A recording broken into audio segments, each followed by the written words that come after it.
The morning sun had barely kissed the streets of Mumbai when Kamala took her place on the temple steps.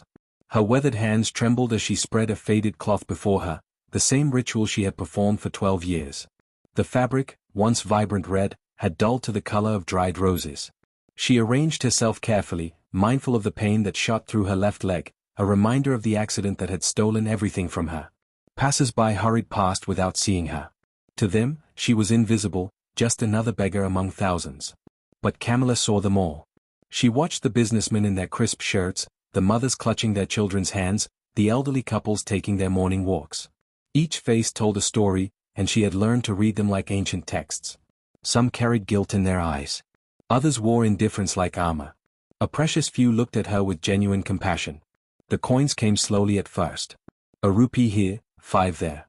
An old woman stopped and pressed a warm paratha into her palm, whispering a blessing. Kamala accepted it with gratitude, though hunger had become such a familiar companion that she barely noticed it anymore. What gnawed at her was far deeper than physical need. It was the emptiness that came from loss, from questions that had no answers, from hope that refused to die even when logic demanded it should. 12 years ago, she had been someone else entirely. She had owned a small flower shop near the railway station, her husband worked as a clerk, and her son Arjun had been the light of their modest but happy life. He was 7 years old, bright-eyed and curious, always asking questions about everything he saw. Why is the sky blue? Where do the trains go? What makes flowers bloom? She had promised to answer all his questions someday when he was older. That someday never came. The accident happened on a monsoon evening. The roads were slick with rain, visibility was poor, and the truck driver never saw them. Her husband died instantly. She woke up in a government hospital 3 days later with a shattered leg and a nurse telling her they couldn't find her son. The words made no sense at first. How could a child simply disappear? But in the chaos of the accident, in the confusion of emergency rooms and police reports, Arjun had vanished. The authorities searched for weeks. They told her he might have wandered away in shock, disoriented and injured.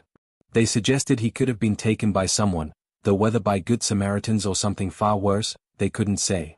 They made reports, filed papers, and eventually stopped calling. The investigation went cold. The world moved on. But Kamala could not. She spent everything she had searching for him. The flower shop was sold to pay hospital bills and private investigators who promised results but delivered nothing except empty bank accounts. She plastered his photo on every wall, every post, every surface that would hold paper. She visited orphanages, homeless shelters, police stations. She became a ghost haunting the city, asking the same questions to anyone who would listen. Have you seen this boy? Do you know where he might be? Please, please help me find my son. When the money ran out and her health prevented her from working, the streets became her home. But even in her lowest moments, she never stopped looking. Every child's face was scrutinized. Every boy between the ages of 15 and 20 received her careful attention. She knew it was irrational, she knew the odds were impossible, but hope was all she had left. It was the only thing the accident hadn't taken from her. Now, sitting on these temple steps, she watched the crowds with the same desperate attention she had given them yesterday and would give them tomorrow. The sun climbed higher. The heat pressed down like a heavy hand. Sweat trickled down her back, but she remained still, her eyes scanning, always scanning, for the face that haunted her dreams and fueled her heartbeat. Rajesh Malhotra stepped out of his air-conditioned Mercedes and immediately regretted it. The heat hit him like a wall, and he cursed himself for scheduling a meeting at the temple complex. His business partner had insisted, claiming the blessing would bring good fortune to their new real estate venture. Rajesh didn't believe in such things, but he believed in keeping partners happy, so here he was. He moved through the crowd with practiced efficiency, his expensive shoes clicking against the stone steps. His phone buzzed constantly with messages about stock prices, contracts, and demands for his attention. At 32, he had built an empire from nothing, and maintaining it required constant vigilance. He had no time for distractions, no patience for delays. That's when he saw her. The beggar woman sitting near the temple entrance. Something about her made him pause, though he couldn't say what. Perhaps it was the way she held herself, with a dignity that seemed at odds with her circumstances. Or perhaps it was her eyes, which didn't hold the vacant stare of defeat but instead burned with an intensity that made him uncomfortable. Their eyes met for just a moment. In that instant, something passed between them, an inexplicable connection that made Rajesh's heart stutter. He looked away quickly, disturbed by the feeling. He had trained himself to ignore beggars, to see them as unfortunate statistics rather than individuals. It was the only way to function in a city like Mumbai, where poverty was as common as air. If you stopped for everyone, you'd never move forward. But this woman's gaze had penetrated his carefully constructed walls. As he entered the temple, he found himself thinking about her instead of the business deal. He went through the motions of prayer, his lips moving in familiar patterns while his mind wandered. Who was she? What circumstances had brought her to those steps? Did she have family? Did anyone care about her? The meeting concluded successfully. His partner was pleased, chattering about auspicious signs and profitable ventures. Rajesh nodded absently, his attention drawn back to the temple entrance where the woman still sat today. The afternoon sun cast long shadows across her face, emphasizing the lines of hardship and suffering. Yet there was something else there too, something that reminded him of his own mother. His mother had raised him alone after his father abandoned them. She had worked 3 jobs, her hands becoming rough and worn, her back bending under the weight of her labor. She had sacrificed everything so he could have an education, so he could escape the poverty that had claimed so many in their neighborhood. She had died 5 years ago, just as his business began to succeed, never living to see the fruits of her sacrifice. The guilt of that timing still haunted him. He had been too busy with mergers and acquisitions to spend time with her in her final days. He had sent money, hired nurses, but hadn't been present. Not really. And now, looking at this beggar woman, he saw his mother's ghost staring back at him, asking him what kind of man he had become. Rajesh found himself walking toward her, his feet moving before his brain could construct reasonable objections. He pulled out his wallet, intending to give her a few hundred rupees, a small gesture to quiet his conscience. But as he approached, she looked up at him with such raw hope in her eyes that he froze. "Please, sir," she said, her voice rough from disuse but surprisingly strong. "I'm not asking for much. Just a few rupees for food. And if you have a moment, could you look at this photo?" She pulled out a plastic-wrapped photograph from the folds of her saree. The plastic was yellowed and cracked, but through it, Rajesh could see the image of a young boy, perhaps 7 or 8 years old, with bright eyes and a wide smile. "This is my son," she continued, her voice breaking slightly. "He went missing 12 years ago. I know it's unlikely, but if you've ever seen anyone who might look like him, now grown up, please tell me. His name is Arjun. He would be 19 now." Rajesh stared at the photo, and something cold slithered down his spine. The boy's features were familiar in a way he couldn't quite place. He had seen thousands of faces in his life, conducted business with hundreds of people. Why did this particular child's image strike such a chord? "I haven't seen him," he said, his voice coming out harsher than he intended. "I'm sorry." He thrust a 1,000-rupee note into her hand and turned away quickly, disturbed by emotions he couldn't name. As he walked back to his car, he could feel her eyes on his back, and the weight of that gaze felt heavier than any business pressure he had ever experienced. Kamala stared at the 1,000-rupee note in her trembling hand, hardly believing her eyes. Such generosity was rare, almost unheard of. But it wasn't the money that had shaken her. It was the man himself. Something about him had triggered a visceral response deep in her chest, a feeling she couldn't articulate or understand. His eyes, when they had met hers, had held something that made her breath catch. Recognition? Impossible. She had never seen this wealthy businessman before in her life. Yet as she watched his expensive car pull away from the temple, she felt an overwhelming urge to call him back, to make him stay, to make him look at Arjun's photo again. The feeling was so strong it was almost painful, like a hand squeezing her heart. She pressed her palm against her chest, trying to calm the inexplicable panic rising within her. The rest of the day passed in a blur. She couldn't focus on the passers-by, couldn't summon her usual attention to the faces in the crowd. Her mind kept returning to the businessman, to the strange moment when their eyes had met, to the way he had looked at Arjun's photograph. Had she imagined the flash of something in his expression? Had there been a flicker of recognition, or was it merely wishful thinking born from 12 years of desperate hope? That night, she returned to her usual sleeping spot under a highway overpass, where a small community of homeless people had created a makeshift shelter. As she lay on her thin mat, staring at the concrete above her, she pulled out the photograph again. She had looked at it 10,000 times, memorized every pixel of her son's face. She traced the outline of his features with her fingertip, whispering his name like a prayer. "Arjun. My baby. Where are you?" Sleep came fitfully, bringing dreams that were more memories than fantasies. She saw Arjun as a toddler, taking his first steps. She saw him starting school, his uniform too big for his small frame, his face bright with excitement. She saw the last morning they had spent together, how he had helped her arrange flowers in the shop, his small hands gentle with the delicate petals. The dream shifted, became a nightmare. The accident played out in horrifying detail, the screech of brakes, the sound of metal crushing metal, the rain pouring down like tears from heaven. And then the worst part, the moment she had relived countless times, when she had reached for Arjun's hand and found only empty air. She woke with a gasp, her face wet with tears. Dawn was breaking, painting the sky in shades of pink and gold. Another day. Another chance. She gathered her belongings and made her way back to the temple steps, driven by a compulsion she didn't fully understand. She needed to be there. Something was going to happen. She could feel it in her bones. The businessman returned 3 days later. Kamala spotted him immediately, her heart leaping in her chest. He approached slowly, his expression troubled, as if he were fighting an internal battle. When he reached her, he stood there for a long moment, saying nothing, just staring at her with an intensity that made her skin prickle. "The photograph," he finally said, his voice tight. "May I see it again?"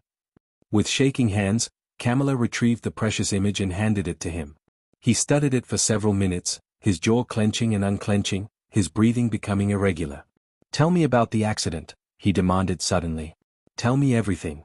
When it happened, where, what you remember." Kamala's mind reeled. Why was he asking? What did he know? But she answered anyway, the words pouring out of her like water from a broken dam.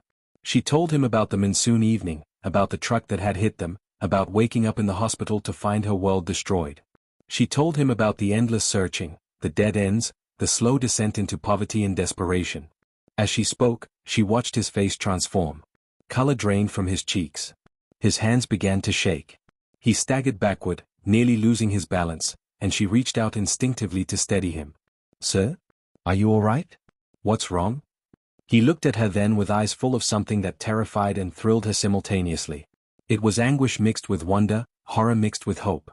"The accident," he whispered. "I remember the accident." Rajesh's world tilted on its axis. The temple, the crowds, the noise of the city, everything faded into background static as a memory surfaced from the deepest recesses of his mind. A memory he had been told was a trauma-induced hallucination. A memory he had been taught to suppress and forget. Rain. So much rain. The screech of brakes. His mother's scream. Not the mother who raised him, but another woman's voice, younger, more frightened. And then darkness, pain, confusion. He remembered hands pulling him from wreckage, voices speaking urgently in languages he couldn't understand in his disoriented state. He remembered being carried, being placed somewhere warm and dry, being told everything would be okay. When he had woken up days later, he was in a different place entirely. A woman he didn't recognize sat beside him, her face etched with concern. She had introduced herself as his mother, Savitri Malhotra. She explained that he had been in an accident, that his parents had died, that she had found him and decided to adopt him. He was her miracle, she said, her second chance at motherhood after years of being unable to have children. Young Rajesh had been confused, traumatized, his memories fragmented and unreliable. He had vague impressions of a different life, but they were like dreams, insubstantial and fleeting. The doctors said it was normal, that trauma could cause memory loss. Savitri had been patient, loving, never pushing him to remember. She had created a new identity for him, complete with fabricated documents that showed him as her biological son. In a country where bureaucracy was often chaotic and corruption made anything possible, such deceptions were not difficult to accomplish. Over time, the fragments of his previous life had faded. He became Rajesh Malhotra completely, embracing his new identity, his new mother, his new future. The occasional flashes of memory, the dreams of a different woman's face, were dismissed as imagination or the residue of trauma.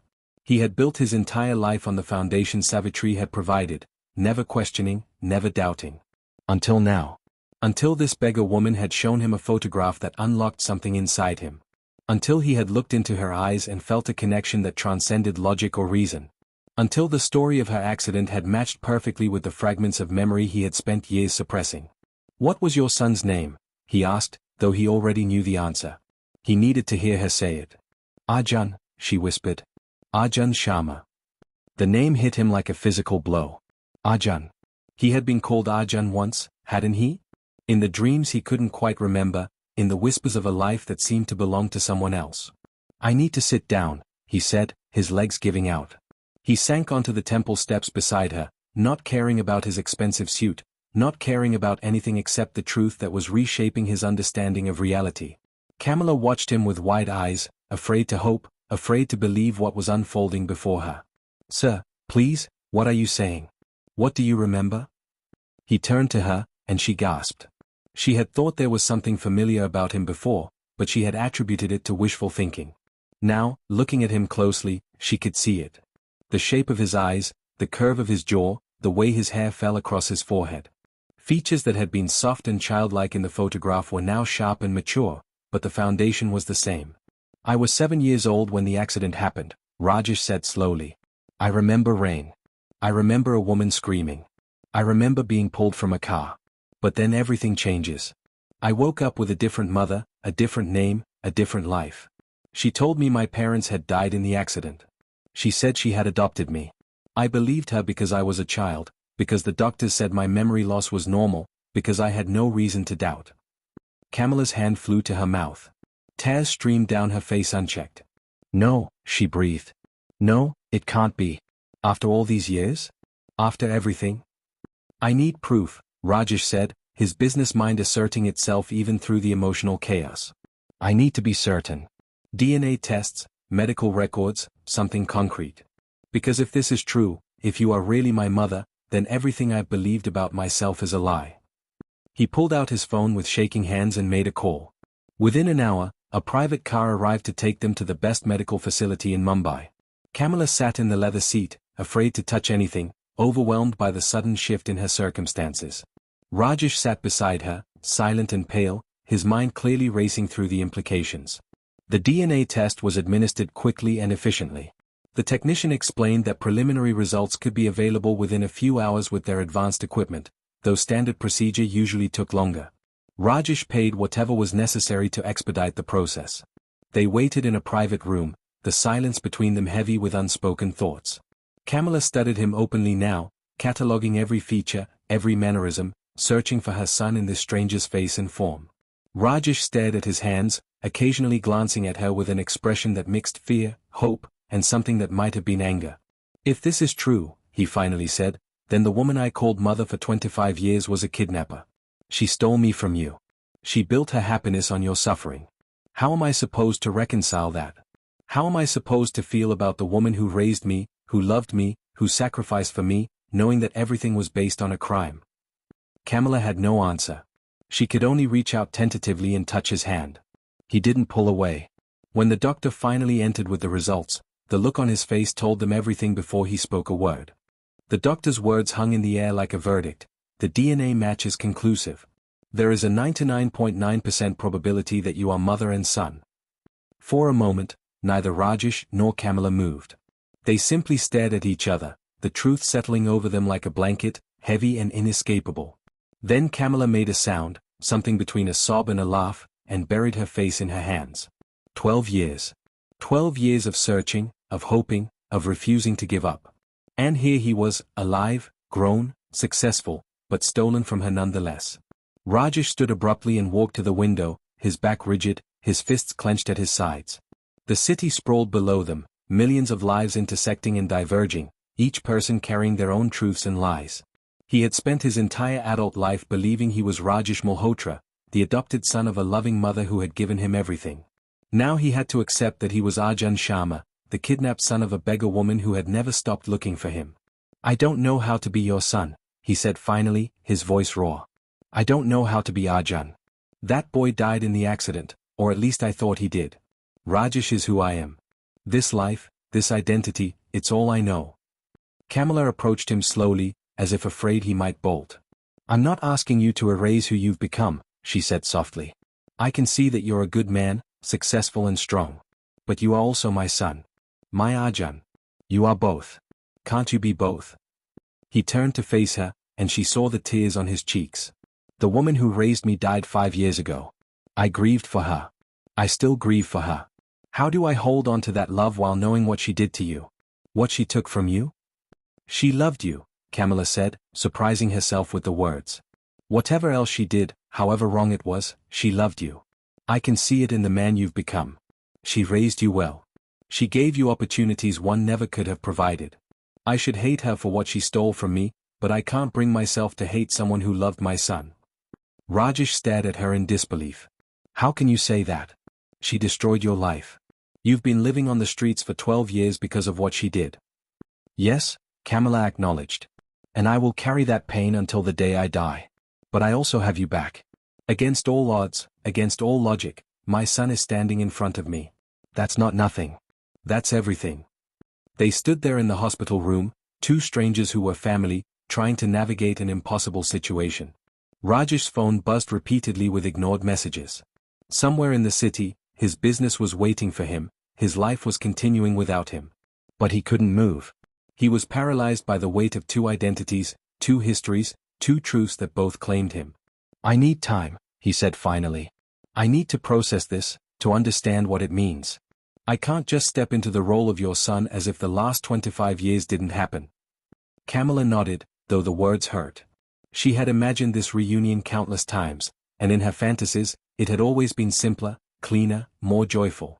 But reality was messy and complicated, filled with grief alongside the happiness. I understand, she said. Take all the time you need. I've waited 12 years. I can wait longer. But Rajesh shook his head. No more waiting. No more suffering. Whatever else I figure out, I know this much, you're my mother, and you shouldn't be living on the streets. He pulled out his phone and made a series of calls. Within hours, arrangements were made. An apartment was secured, furnished, and prepared. Bank accounts were opened. Medical appointments were scheduled. Kamala tried to protest, overwhelmed by the sudden avalanche of assistance, but Rajesh was insistent. This isn't charity, he said firmly. This is responsibility. This is me beginning to repay a debt that can never fully be settled. Over the following weeks, they began the delicate process of building a relationship. Rajesh visited regularly, bringing photographs from his childhood, sharing stories of his life. Kamala listened hungrily, absorbing every detail, grieving for all the moments she had missed while simultaneously grateful that those moments had existed at all.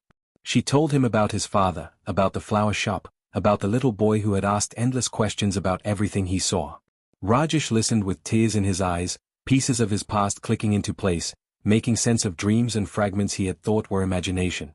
3 months after their reunion, Rajesh took Kamala to the cemetery where Savitri Malhotra was buried. They stood before the gravestone in silence for a long time. I'm angry with her, Rajesh admitted. I'm furious about what she did. But I also loved her. She was my mother in every way that mattered, even if the foundation was built on a lie. I don't know how to reconcile those feelings. You don't have to reconcile them, Kamala said quietly. You can be angry and grateful at the same time. You can love her and condemn her actions. People are complex. Life is complex. There are no simple answers. Rajesh looked at the woman standing beside him, this beggar who had refused to give up hope, who had turned a random moment into a miracle through sheer persistence and love. In that moment, he made a choice. He couldn't change the past. He couldn't undo what Savitri had done or restore the years that were lost. But he could choose how to move forward. Mom, he said, the word feeling strange and right on his tongue. Let me show you the flower shop I'm going to buy for you. It's time you return to the life you should have had. Kamala looked up at him, this man who was her son, who carried her lost boy inside him alongside the person he had become. She took his offered hand, and together they walked away from the grave, toward a future neither of them could have imagined when she had reached for a coin and found her son instead. The city continued around them, millions of stories unfolding simultaneously, but in this moment, their story had finally found its way to something resembling peace. Not a perfect ending, but a real one, with all the complexity and contradiction that real life demands. A beggar and a businessman, a mother and a son, two people learning to be family again after 12 years of separation. And in the space between what was lost and what was found, they discovered that love, true love, could survive anything, even time, tragedy, and the cruelest of thefts.